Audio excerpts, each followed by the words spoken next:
Let me hit record. Okay, so I'll go back.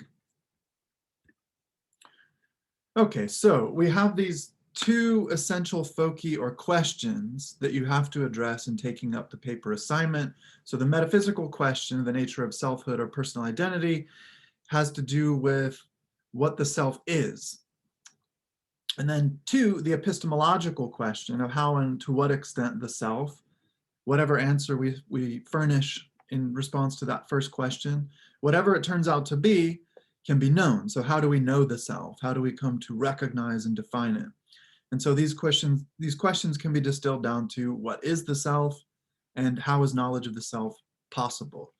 So you have to respond to these two questions in a 3 to 5 page paper in which you explicitly and substantively engage with at least two, you can select more, but at least two of the theories of personal identity taken from the assigned readings and materials. So by way of summary, just to reorient you to what we've worked through already, the relevant theories include: one, Socrates' notion of human wisdom and the examined life as the fundamental way in which to understand the nature of human being. Two, the physicalists, or materialists is another word for that, position represented in the John Perry dialogue by the character Gretchen Weyrob, according to which the self or personal identity is ultimately the body. Number three, Descartes' theory of subjectivity, the soul and the cogito, or cogito ergo sum, the I think therefore I am. Number four, Locke's theory of personhood, memory, and consciousness.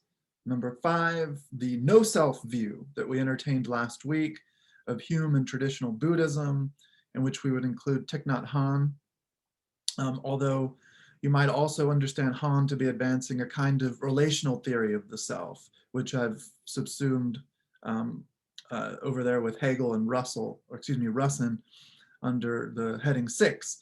So this is the relational theory of self as explored through John Russin's account of Hegel and the concept of recognition, which we'll be talking about this week.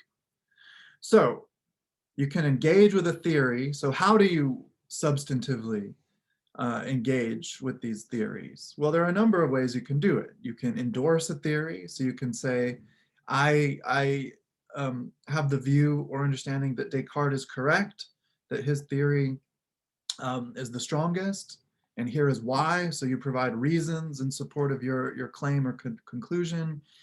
Or you can criticize it. So you can say, I strongly repudiate or object to Descartes' dualism on the grounds of, and then you lay out your argument against it. Or rather than pitting two theories against each other, you can argue for their affinity or complementarity. So you might say, for example, Socrates and Hume seem to agree in the following ways, and then you articulate what those ways are.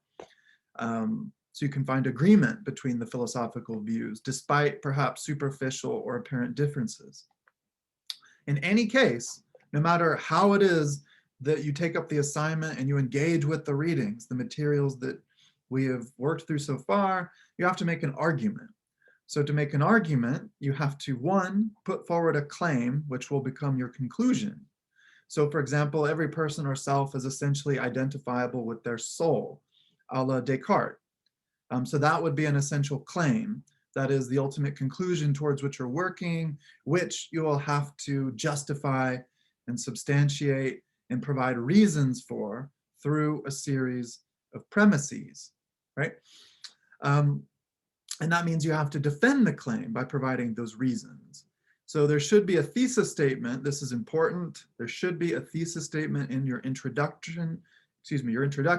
And given that this is such a relatively short writing assignment, I don't imagine it would be helpful to make your introduction longer than a paragraph.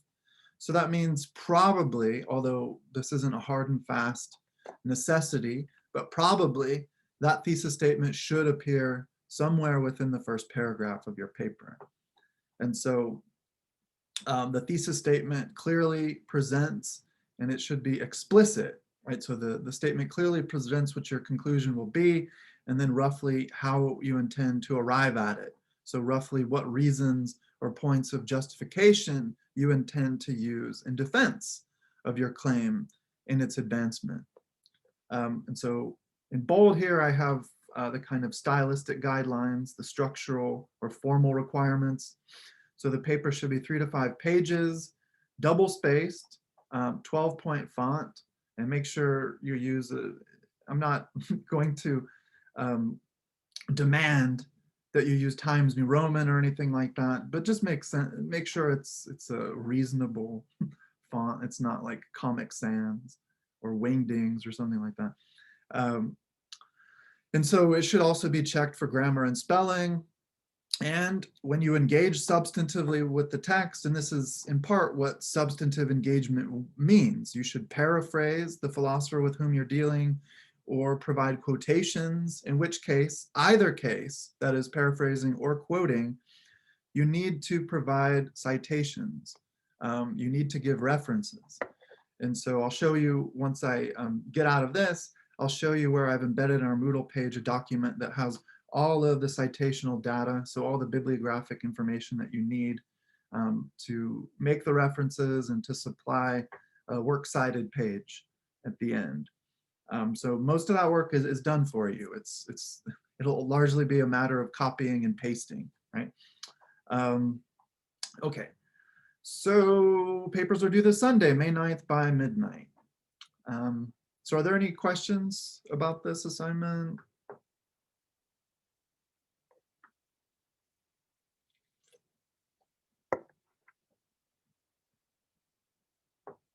Any questions at all?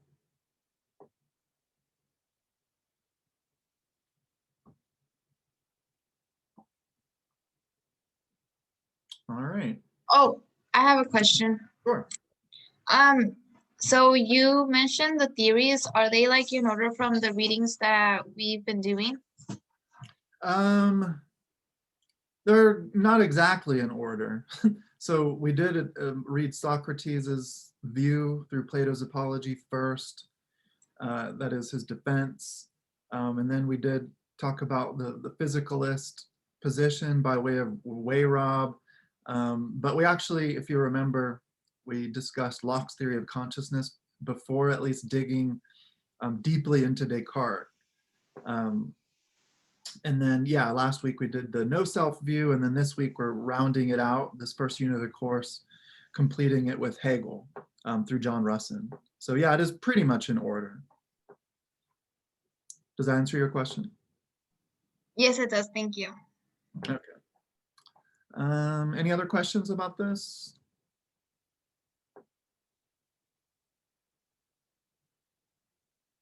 So I will now show you where the bibliographic data for the readings is located on Moodle. Let's see, right here. So I'll click on that. And rather than organizing this document alphabetically, as is usually done with works cited pages, for example, I have it laid out by the kind of timeline on which our course is operating. So that's why I give you Plato first, and then Perry, and then Descartes, so that you can easily kind of track our journey at this point through the first unit of the course, taking up the question of selfhood. And then it gives you also, this sheet gives you also the readings that will pick up and cover after the midterm, so starting next week. So we'll be returning to Plato for Tuesday, after this Thursday, finishing up with the first unit of the course through Le Guin's short story, 9 Lives. Okay. So any questions about the midterm paper assignment or anything else of that nature?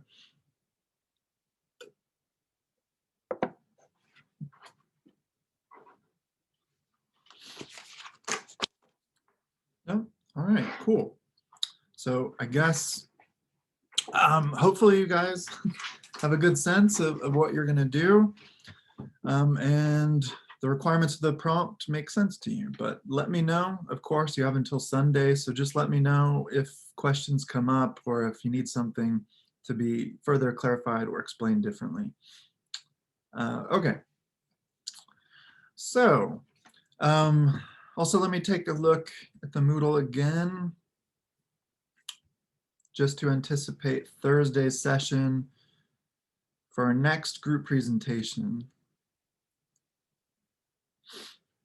So, and this is going to be a presentation on Le Guin and possibly Hegel, so making connections between the Ursula K. Le Guin short story and this chapter by John Russin. So that's going to be Michael Balbuena. I don't think he's here today. Nicholas, I believe, came in. Are you here, Nicholas? Yeah, I'm here. Okay. Michael Sacho, I don't think is here. Is Patrick here?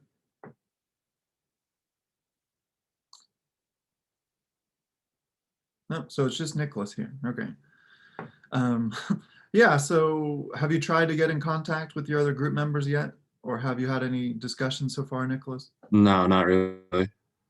All right, well, it is Thursday, so try to do that. And if it turns out, as we've experienced in these sessions already, that just a handful of you show up, well, then whoever shows up will get the credit for it. So let me know if you have any issues.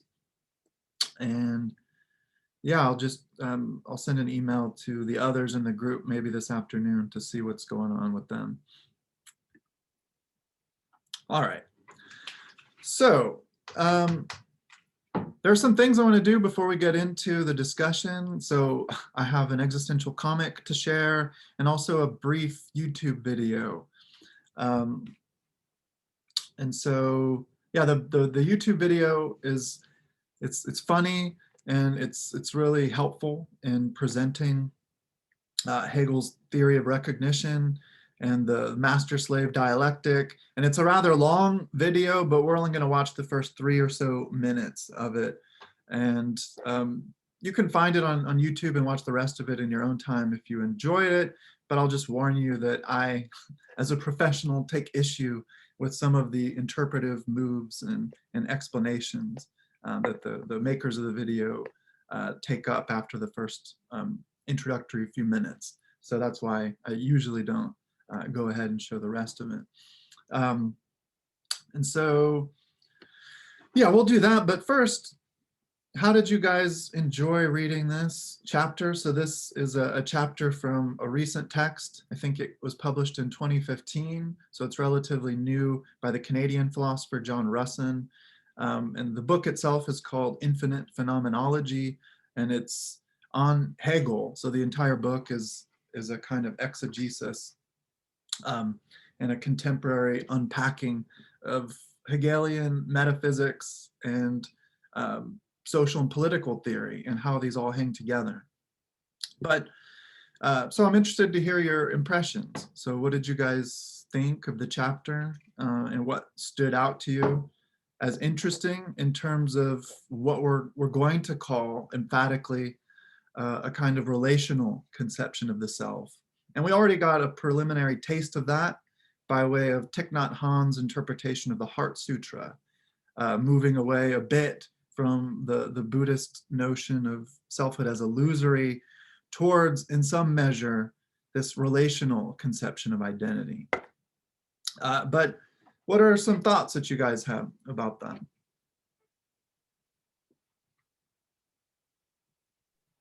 I thought it was interesting that like on last week's reading, they mentioned the like interbeing because, well, like we should add like interbeing to the dictionary because like we are, well, like what's around us and the things like that. And then in the chapter, it also discussed something related to that. It said something about like the self-interpretation, which is, I thought it was like very similar to that because it said that it's not like the things that are around us, but the people, like people make us who we are. Right, yeah.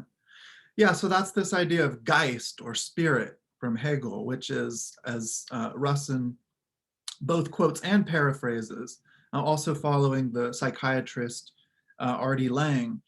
Geist is the I that is we and a we that is I. And so one's self-interpretation, as you were talking about just a moment ago, how we find ourselves, how we understand or apprehend ourselves and who we are, is dependent, however we come about that, is dependent upon a prior, even if only liminally worked out conception of identity through the pronoun, you might say, of we, right? So to figure out who you are requires some preliminary grounding or contextualizing in a broader kind of social context, which is also unfolded on the basis of a kind of history, right? So the individual then only becomes a singular individual through a social and historical process of a broader field of interpretation, that is, which comes from the point of view of others, that you come into the world recognizing and seeking recognition from in various ways.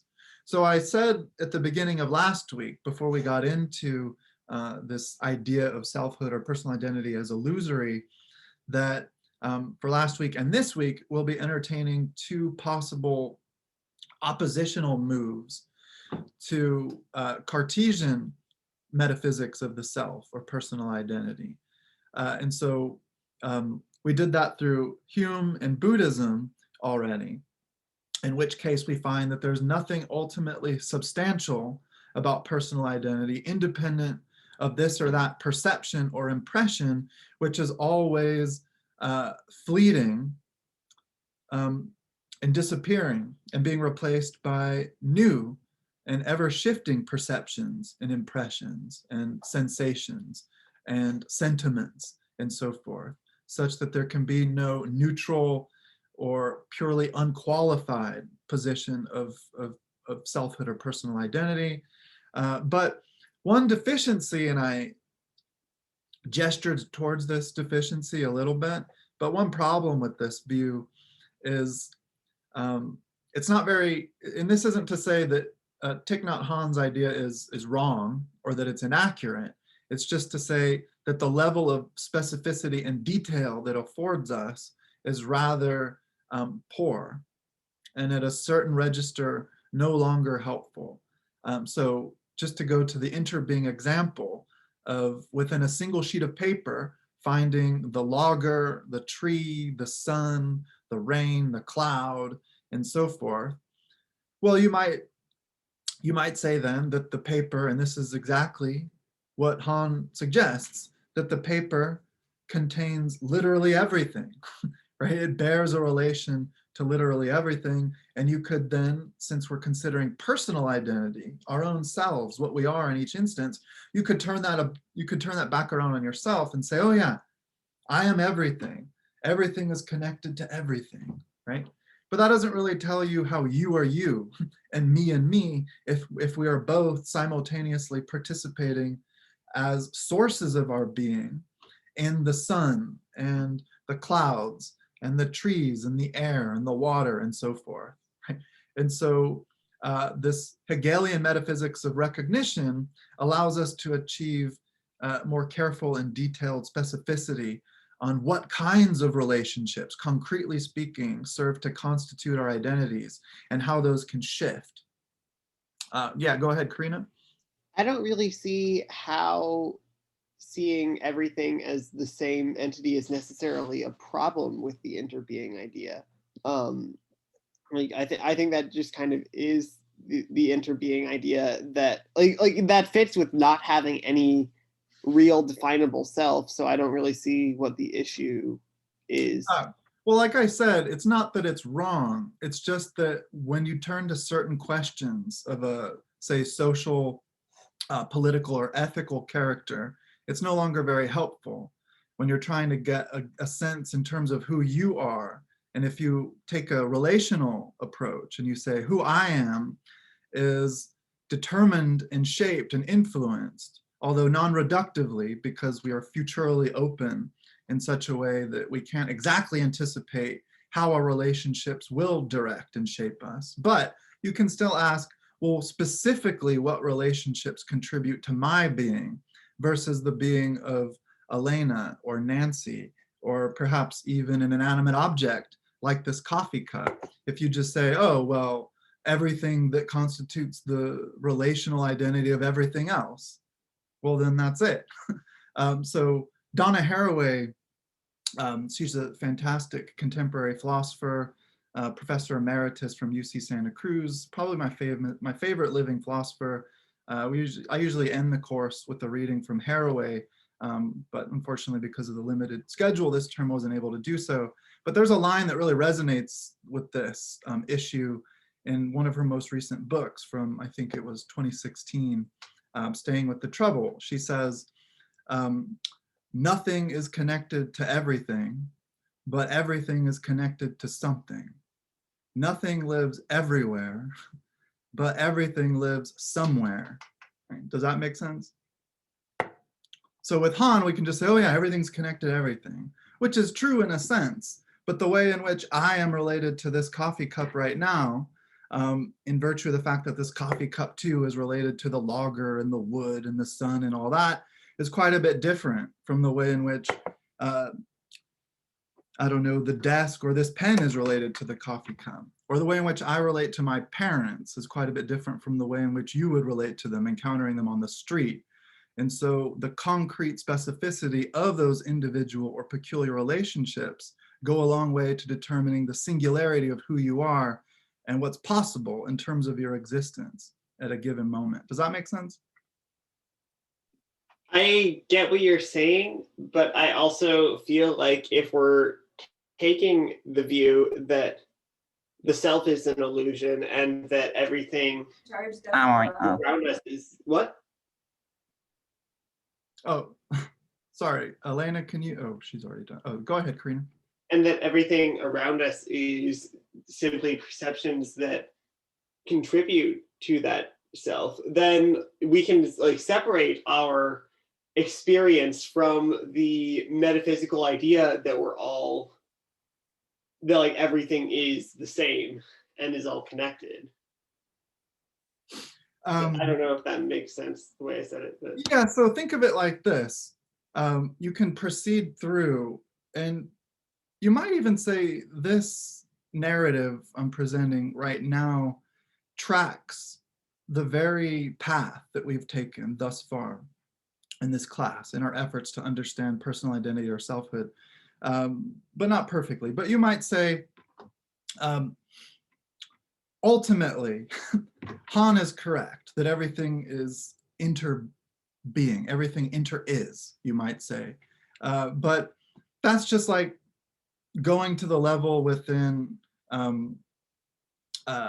particle physics or quantum mechanics and saying, well, everything isn't solid after all. Everything is really just empty space. And you find at this level just an incalculable collision of electrons and so forth. And yeah, that's true, but that's a really broad level that goes beyond the concreteness of our lived experience, right? And so, again, I'm not suggesting that Han is incorrect, but at a certain level of the world in which we have to live, where we have very specific relationships, and there are social, ethical, and political problems that arise in the world, it's not always helpful to just say, oh yeah, we're all one, we're all the same. And so we have a different discourse that can attune us in a different way, that is to a different dimension or level of the overarching metaphysical system in which we find ourselves, to more helpfully address certain questions or make sense of other phenomena. So it's not necessarily a view against the kind of relational view of self that we're connecting to the illusory view of self, but you might say it's just attacking it from a different direction or attuning itself through these questions to a different aspect of the source from which these questions emerge, right? And so, yeah, that's what we'll be doing today. All right, so I'm going to share some things first, I guess. Yeah, so first we'll look at the existential comic, and then we'll take a look at this short video. But Hegel is an incredibly influential, a very important philosopher who has exerted a tremendous influence on various schools of philosophy, political philosophy. So Marxism, for example, and you might see, if you're familiar at all with that tradition or traditional discourse, you might see some certain parallels or affinities emerging here. But yeah, let me share the screen just for the comic. So I'll just take some time to read together through these panels. And then we'll watch the short video. And then we'll work through some slides.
All right. And there's usually a nice little explanation of the joke in these comics. But here, the creator says, "What? Are you expecting me to explain Hegel here? You are a fool. No one can explain Hegel except for Hegel, and even he can't explain it." All right. So hopefully you got the joke, but the concept of dialectics is subtle and difficult, so I don't expect you to understand that at this point, but we will be working through it. But we did talk about the dialectic or dialectical discourse at the very beginning when reading Plato, right? So when working through Plato's Apology in the Defense of Socrates, remember, we opposed dialectical discourse, which is associated with the fundamental practice of philosophy. We contrasted that with rhetorical discourse, or rhetoricae techne, which is aimed at persuasion independently of knowledge or truth. And so dialectic in that sense was situated interpersonally between two individuals. And of course, recognition would be an important factor there, as at least implicitly expressed within the kind of theory of that discourse that we encounter in Plato. But Hegel, this 19th century philosopher, does something a little bit differently. And he expands the situational focus or field of operation, I should say, in which the dialectic functions from originarily the interpersonal context or locus to broader history and sociocultural development.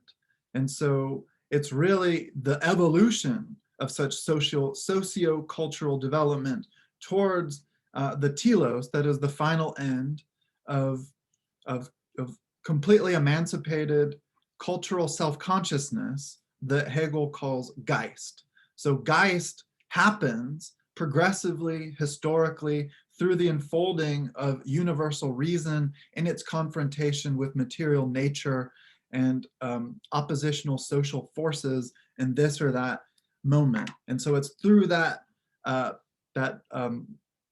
kind of transhistorical violent process through which the I, which is a we, as a particular cultural identity emerges, that is in the way of consciousness, a kind of collective self-consciousness, only on the basis of which is the sort of individual self-consciousness that, for example, René Descartes talked about in his cogito argument is possible.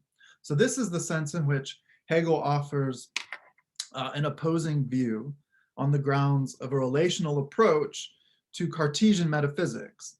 So according to Cartesian metaphysics, we are all these discrete, insulated, completely separate little bubbles of consciousness floating alongside the world. And the task of science, which of course at this stage in the 17th century is identical to philosophy, it's not something different. So when I say science here, I also mean philosophy. The task of philosophy or science is to serve as a kind of mirror of nature, such that we can reflect back to ourselves the essence of the natural world, of which in some sense we are a part, insofar as we are bodies. But we can also capture, through the way in which we are able to intellectually grasp the essences of nature itself, we're also able to see our consciousness or intellect or thinking reflected back to ourselves. But importantly, we're all these sort of discrete, insulated social atoms for Descartes.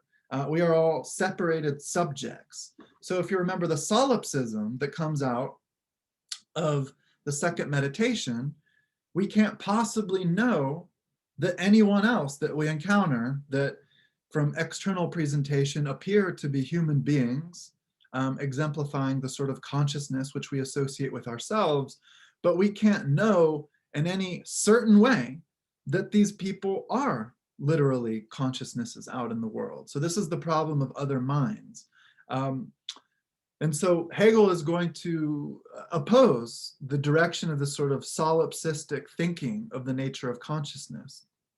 And he says that it's ultimately incomplete, that the kind of self-certain and confident intellect and consciousness that we see articulated through the arguments in Descartes' meditations, that kind of individual self-consciousness is only possible as having evolved through the historical development of a collective consciousness, of a people, that is a series of nested interrelations. Okay, so does that make sense so far?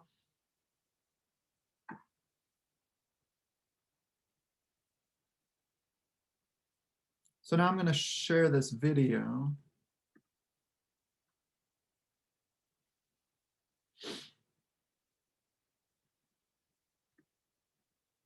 And so imagine, and this is how to understand, for our purposes at least, the initial setup of the so-called master-slave dialectic, which we're going to be spending most of our focus on today. So this is a way, so the video I'm suggesting is a way to understand that.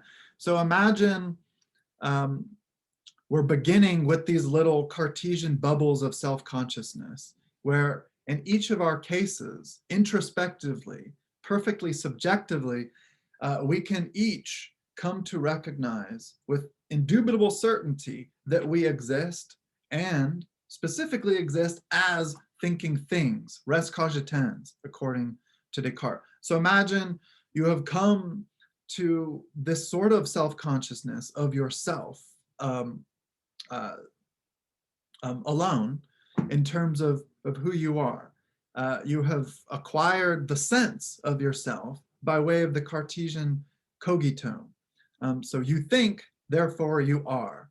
And so thinking is who you are, and thinking is a subjective process that is in fact associated with your capacities as a thinker, and it's disconnected from anybody else. So imagine that's where we are. But then you encounter another being before you that presents itself as a kind of self-consciousness, right? So you then, at this stage of the initial setup, have these two opposed little Cartesian consciousnesses, right? So that's what this video dramatizes. We're just going to watch the first few minutes.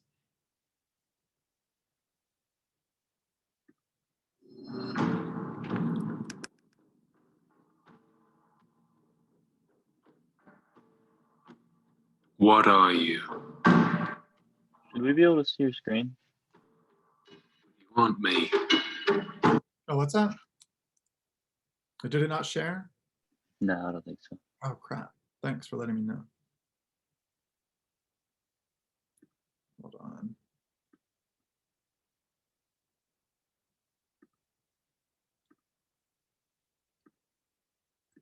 Okay, is it sharing now? Can you see it? Yeah. All right, cool, thanks.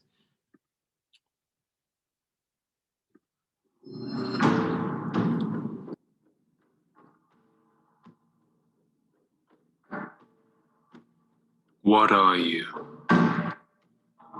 You're like me. You want me.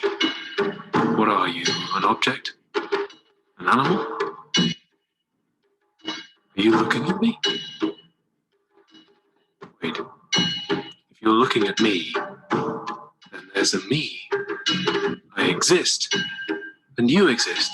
But if there's a me, then there's a you. And that means there is a not me. Something exists that is the negation of myself. An other. Every time I see you, I'm reminded of my negation. And if there's more than one being like me, then at the end of the day, what's left for me to be? I'll kill you! But if I kill you, then you won't be there to look at me. And if you're not there to look at me, how will I know I'm here? I can't kill you, but I can make your life miserable. It's a stalemate. But never forget, I could kill you anytime. From now on, my self-consciousness is rooted in being better than you, being able to destroy you at any moment and replace you with someone who looks identical. You exist to serve me by reinforcing my conception of myself. That's what makes me the master and you the slave. But wait, I could never get rid of you. You'll always be there, reminding me of my negation with your otherness. Your whole presence is a totalizing violence to me. I need you. I need you to recognize me. But even if you do, I hate you so much your recognition isn't satisfying. My whole identity is built around dominating you. I need you, but you don't need me anymore. Part 2. What the hell was that? Hegel's master and slave dialectic. It's an odd one, to be sure, and there's a good reason why I chose to introduce you to it in the way that I just did. For now, though, let's just make sure we didn't miss anything. Take it as a story featuring 2 characters, and we'll talk about the meaning in a... Okay. All right, so any thoughts about the video you just saw? Did it help to illuminate what's going on in this master-slave dialectic that Russin talks about from Hegel?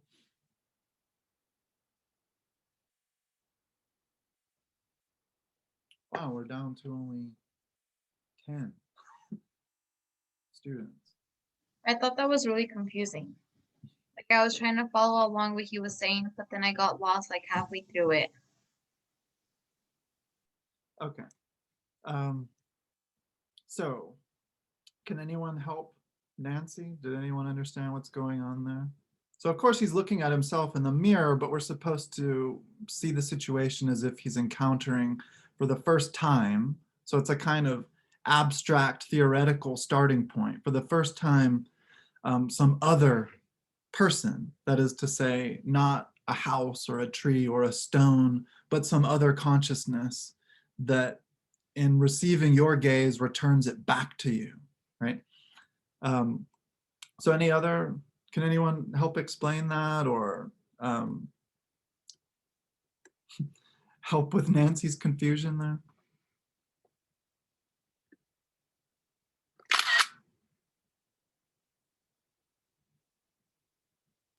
I don't really think I'd be that helpful, but I do have a question. What does he really mean by he could like kill the other reflection or the other consciousness and replace it?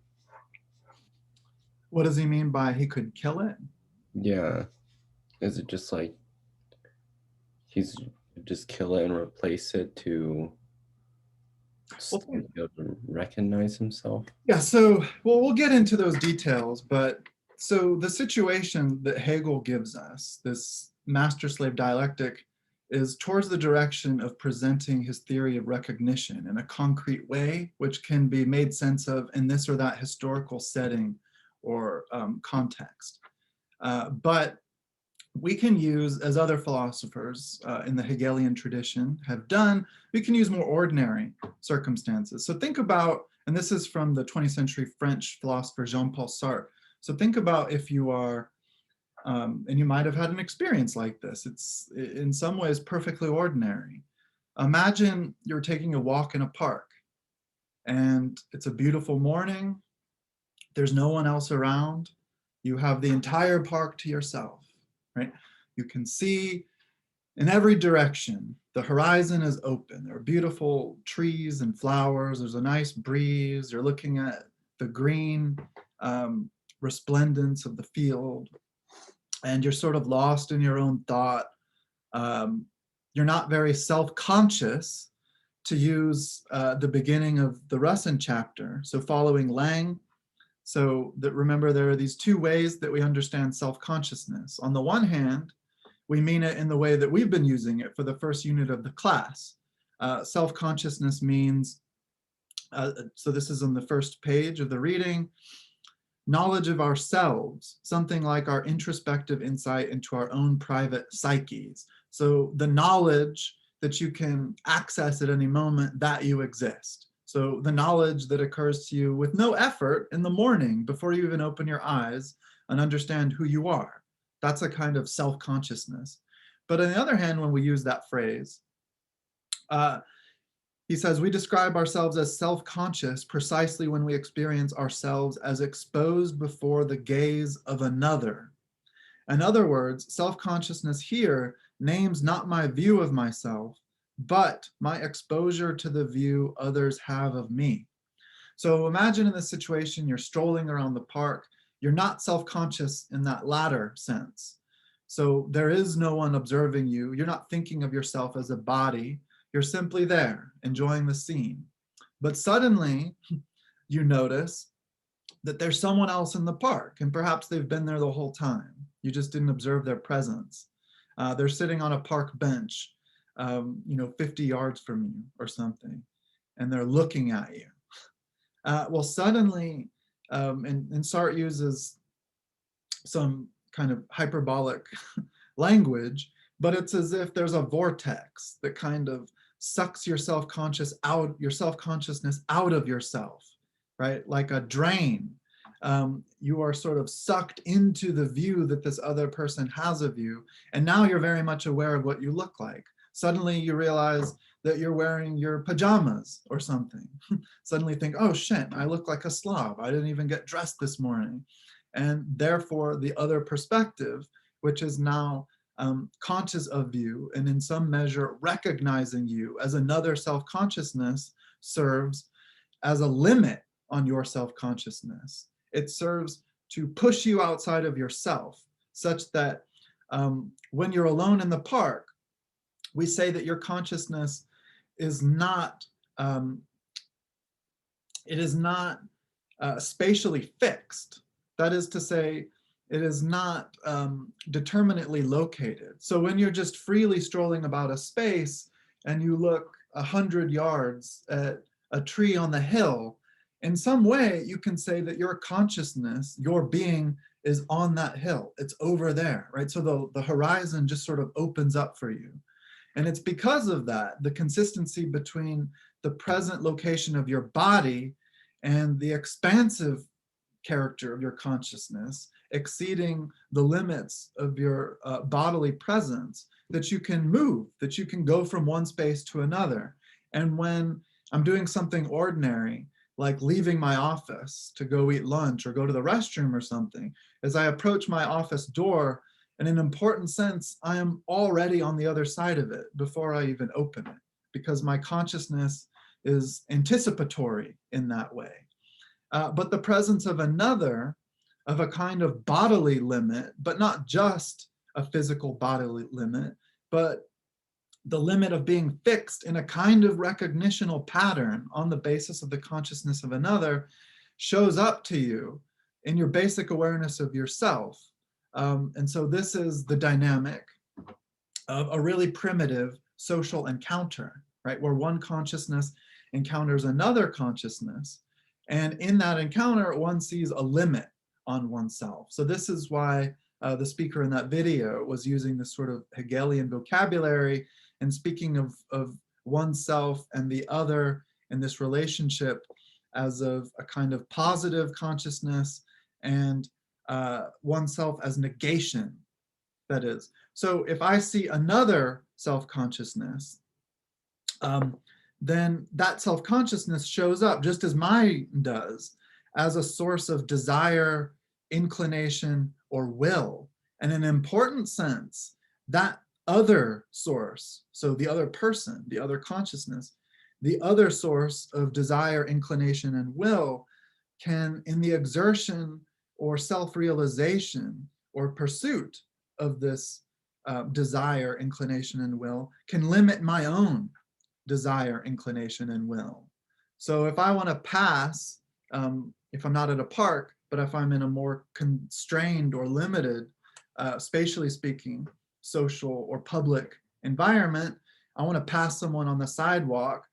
Well, their conscious presence, because they are exerting in that presence, in the behavior that they're manifesting, a conscious desire to pass me, well, they're pursuing that interest will present a concrete check on the possibility for me to pursue my own, right? So a negotiation will have to happen.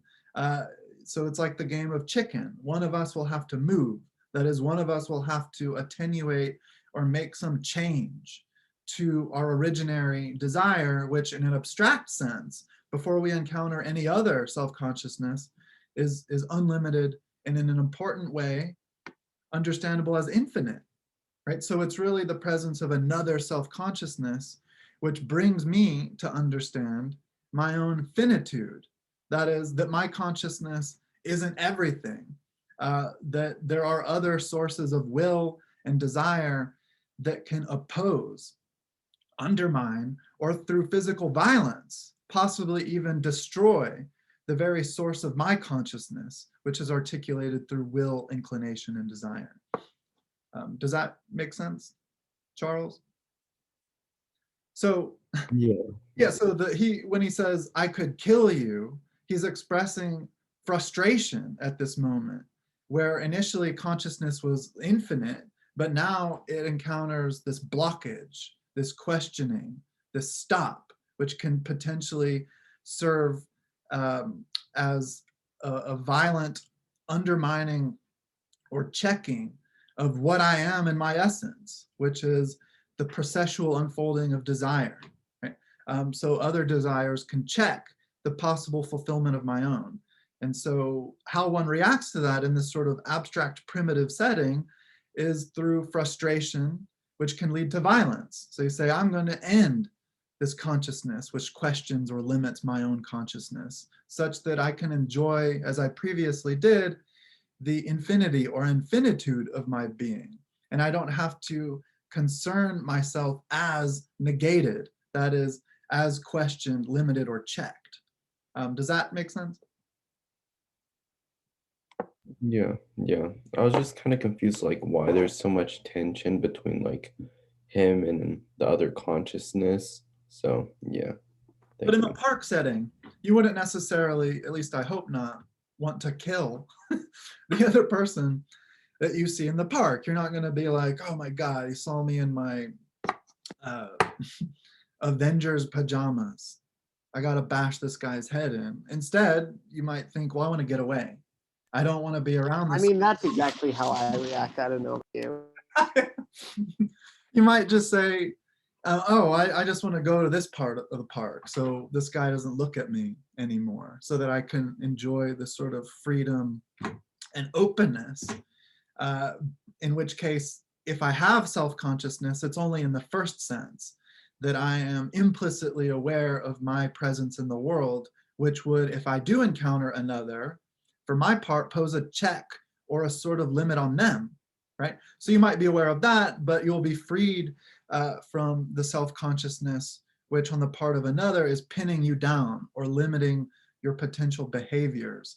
And that sort of sense of limitation coming from an external place shapes, and this is an important part of Hegel's theory of recognition, it can go some way in shaping your own sense of self, right? So this is what he means, and what I think it was Nancy who talked about self-interpretation earlier. So the way in which others are interpreting you, and that shows up in their habits and behaviors. So how they address you, how they deal with you. Do they give you space to express yourself? Do they care about what you think?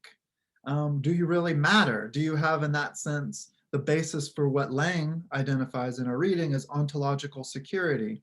Or are they interpreting you, and you can pick up on this not just through explicit verbal pronouncements, you can pick up on this on how they are relating to you in a sort of bodily way.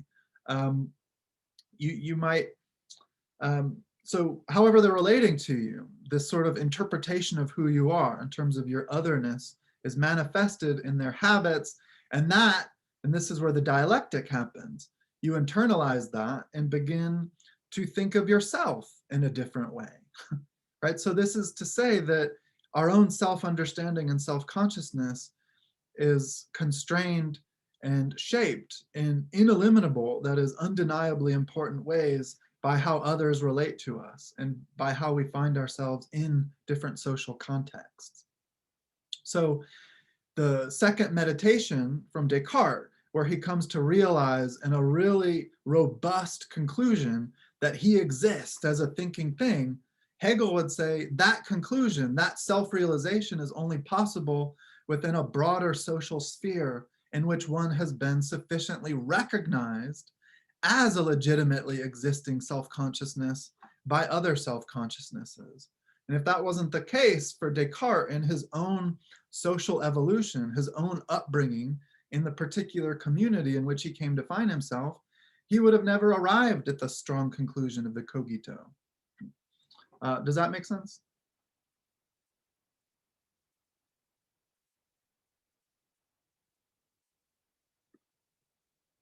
All right, so let's work through some slides to unpack this master-slave dialectic.